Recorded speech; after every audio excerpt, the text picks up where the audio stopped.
Na úvod, čo to vlastne je stretnutie slováckych krúžkov? Slovácké krúžky sú vlastne združenia ľudí, ktorí majú radi folklór, udržiavajú tradície a odišli zo svojho rodiska do veľkých miest, do Prahy, do Bratislavy, do Brna.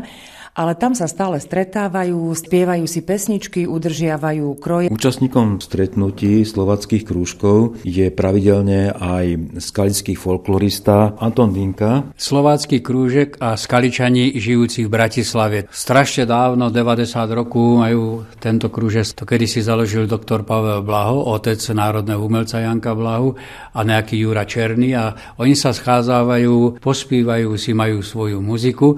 No a ja tam chodím už snad aj 50 rokov. Skutečne oni rešpektujú, jestli sú to ze Slovácka, jestli sú to z Podluža, jestli sú to, ja neviem, z Brna, alebo kto, jestli sú to Skaličani. Ale co je najpeknejší, že už sú tam jej vnuci a pravnuci. O tomto skalickom podujatí hovoríme v množnom čísle, teda o stretnutí slováckych krúžkov. Bude to stretnutie troch, bude to slovácky krúžek z Prahy, slovácky krúžek z Bratislavy a slovácky krúžek a Skaličané žijúci v Bratislave. Áno, oni sa schádzajú pravidelne, raz sú na Moravie, niekde v Čechách. A je to možno aj tým, že vlastne odišli z tých rodných miest a poznali sa, takže tam sa vlastne združovali v tých veľkomestách, sa tak dávali nejak dohromady, aj si navzájom pomáhali, vedeli si poradiť. Pán Dinka, vy sa na toto podujatie tešíte, pretože slovácké ľudové piesne, to je vaša krvná skupina, hej, aj si zaspievate. Ja som sa pravdepodobne narodil tak šťastne, že maminka byla spieváčka, tatinek byl muzikant a spievák, na co mi zbýva, musím aj ja. Takže tešíte sa, že si tam zaspievate aj nejakú slovácku. Môžete kúsok nejakej zaspievať teraz? Doslovne tam budú spívať slovácku piesničku, tu ma naučil Jožka Severín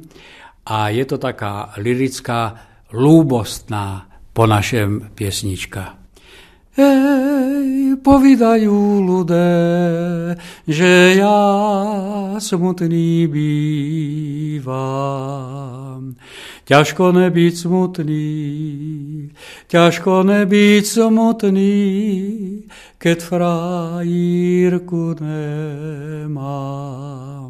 Pán Dinka, bolo to veľmi pekné a predpokladám, že spev i pesnička sa budú páčiť všetkým členom slováckych krúžkov, ktoré sa v sobotu stretnú v Skalici. To keby ste videli tie vztahy medzi nimi, to je niečo nádherné. Ja im to aj závidím, ale sú šťastní, že môžu medzi nich chodiť.